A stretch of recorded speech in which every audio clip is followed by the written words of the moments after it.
Ukraine पर रूसी हमले की खबर सामने आई है। कीव में जबरदस्त धमाका किया गया है और यूक्रेनी मीडिया के हवाले से खबर आ रही है कि कीव में बड़े धमाके किए गए हैं। यानी लगातार यूक्रेन पर रूसी हमलों की खबर सामने आ रही है। कीव में बड़े हमलों का दावा किया जा रहा है और यूक्रेनी मीडिया के हवाले से यह खबर आ रही है।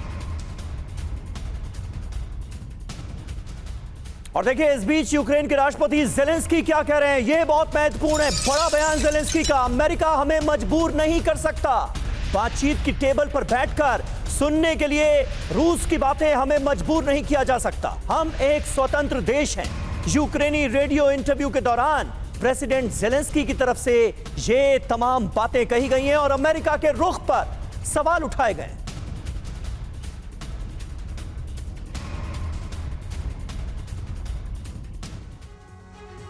और देखिए, हम ये बात क्यों कह रहे हैं कि आखिरकार कैसे ज़ेलेंस्की सरेंडर कर सकते हैं। यानी अमेरिका में ट्रंप की वापसी से लगातार ज़ेलेंस्की के सरेंडर की बात की जा रही है। यानी रूस से जंग, ज़ेलेंस्की ने किया सरेंडर। ज़ेलेंस्की ने क्या कहा है, रूस यूक्रेन युद्ध खत्म करने का प्रयास होना चाहिए, अगले साल तक युद्ध समाप्त करने का प्रयास है और कूटनीति के माध्यम से बातचीत करनी चाहिए। समीर जी हां, प्रेसिडेंट ज़ेलेंस्की के रुख में काफी बदलाव नजर आ रहा है। यूक्रेन के सबसे बड़े मददगार देश अमेरिका में सत्ता परिवर्तन इसकी बड़ी वजह माना जा रहा है। अमेरिका से यूक्रेन को पहली जैसी मदद की उम्मीद नहीं की जा रही है। ट्रंप के आने के बाद यूक्रेन के सहयोगी देशों में भी जंग को लेकर मतभेद साफ तौर पर नजर आ रहे हैं और इसीलिए ज़ेलेंस्की के सुर बदले हुए नजर आ रहे हैं और यह अपने आप में बहुत महत्वपूर्ण है। अब आप देखिए, रूस यूक्रेन जंग पर पेंटागन चीफ का जो बयान सामने आया है वो अब हम आपको बताते हैं। यूक्रेन जंग बातचीत से खत्म होगी, ये कहा गया है पेंटागन की तरफ से।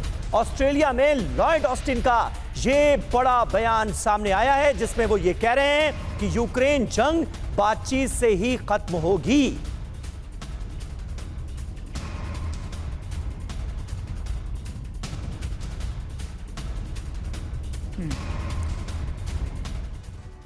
देखिए, अमेरिका की तरफ से कहा जा रहा है कि बातचीत से ही संभव हो सकता है कि दोनों देशों के बीच जंग खत्म हो। लेकिन अमेरिका पे ज़ेलेंस्की ने क्या कहा है, यह भी आपको एक बार फिर बता देते हैं। जी हां, अमेरिकी मध्यस्थता के रूप से तटस्थ नहीं रह सकता। राष्ट्रपति के तौर पर सिर्फ ट्रंप से बातचीत करना चाहूंगा और यह कहा है कि डोनाल्ड ट्रंप से बातचीत जनवरी से पहले संभव नहीं है। समीर जी हां, अमेरिका पर ज़ेलेंस्की जो कह रहे हैं उसे समझिए। डोनाल्ड ट्रंप सरकार में युद्ध तेजी से खत्म होगा, ये कहीं ना कहीं वो भी मान रहे हैं। अमेरिका को मानना चाहिए कि रूस एक आक्रामक देश है, उसका जो रवैया है वो अग्रेसिव है। अमेरिका माने कि रूस ने क्षेत्रीय अखंडता का उल्लंघन किया है। उम्मीदें तो बहुत सारी हैं अमेरिका से ज़ेलेंस्की को। अभी भी यूएस से जितना हथियार मिलना था उसका हमें आधा भी नहीं मिला।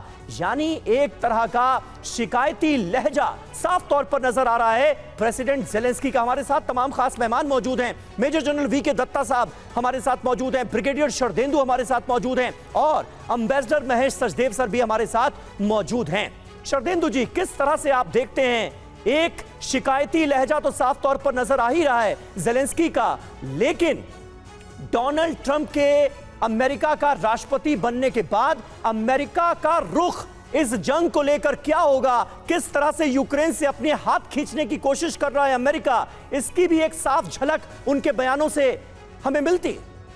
देखिए, 5 नवंबर के बाद से देखिए पूरे विश्व में एक अलग तरीके की तब्दीली आती हुई दिख रही है और मेरा मानना है कि पूरा विश्व आज की डेट में ट्रंप में होता जा रहा है। देखिए, और जहां जहां लड़ाई चल रही वहां पे अलग तरीके की सिमरिंग है और इसी से अफेक्टेड है ज़ेलेंस्की साहब। देखिए, आप इतने समय से युद्ध लड़ रहे हैं और ये युद्ध लड़ रहे हैं अमेरिका के बलबूते पे, अमेरिका के मिलिट्री एड और आर्थिक मदद से, और आपको अपने डिप्लोमेटिक स्टेटमेंट में और रिफाइनमेंट लाना होगा। आप इतने ज़्यादा डिमांडिंग है कि आप हर बार बोलते हैं कि आपको पूरी तरीके से मदद नहीं मिली, 50% हथियार मिले। देखिए, युद्ध ये बनता नहीं था इतना लंबा। आपको अपने देश की अस्मिता को अगर मान रखना था तो युद्ध शॉर्ट एंड इंटेंस लड़के अपने पॉइंट को कन्वे किया जा सकता था और फिर आपको टॉक टेबल पे आना चाहिए। लेकिन आप एक जिद के तहत युद्ध को इतना लंबा चलाया और वो भी बाहरी ताकतों और दूसरे देशों के हेल्प की वजह से। आपका देश का इंफ्रास्ट्रक्चर चरमरा चुका था, इतने लोगों की आपने जानें गंवा दी और रिजल्ट क्या निकला? रिजल्ट अल्टीमेटली वही आप आपको टॉक टेबल पे आना पड़ेगा।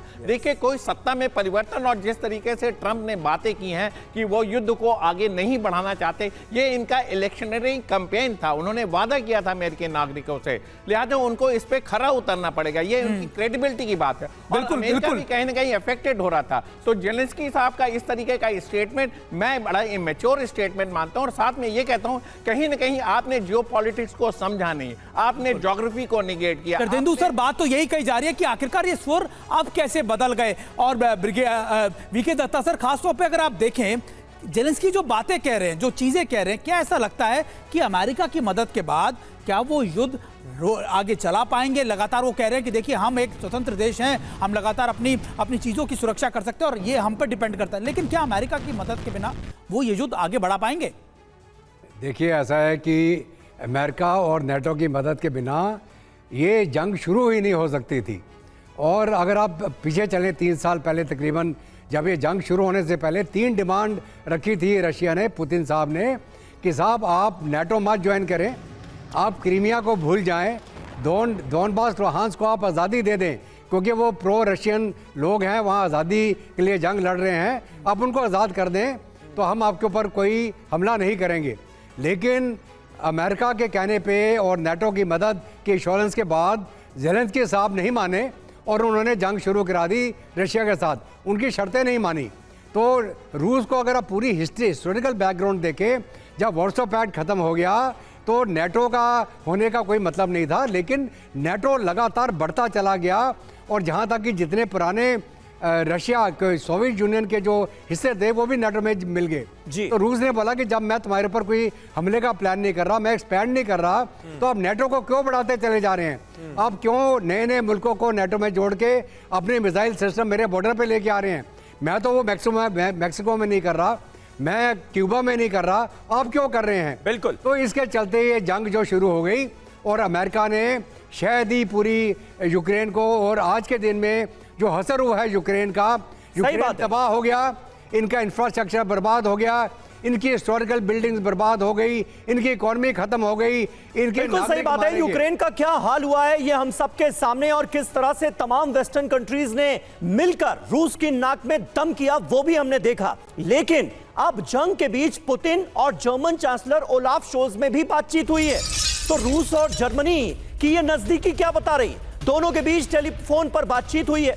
पुतिन शोल्ज में करीब 1 घंटे तक वार्ता हुई है, 1 घंटे तक ये बातचीत चली।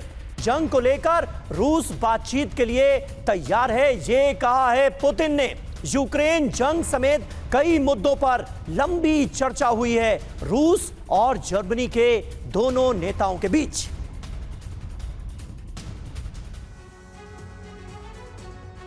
और देखिए, जंग के बीच रूस और जर्मनी में बातचीत हुई है, इसके क्या मायने निकलते हैं? राष्ट्रपति पुतिन और ओलाफ शोल्ज के बीच ये बातचीत हुई है। जर्मन चांसलर ओलाफ शोल्ज ने पुतिन को किया था फोन। पुतिन और शोल्ज के बीच करीब 1 घंटे तक ये बातचीत हुई। 23 महीने बाद दोनों नेताओं के बीच ये लंबी बातचीत हुई है। पिछली बार दिसंबर 2022 में दोनों नेताओं के बीच में ये बातचीत हुई थी, और कहा यह जा रहा है कि इस बातचीत के बाद जर्मनी और रशिया की बातचीत के बाद खासतौर पर अब कहीं ना कहीं ये डर, इन बातचीत का डर अब जेलेंस्की पर दिखने लगा है।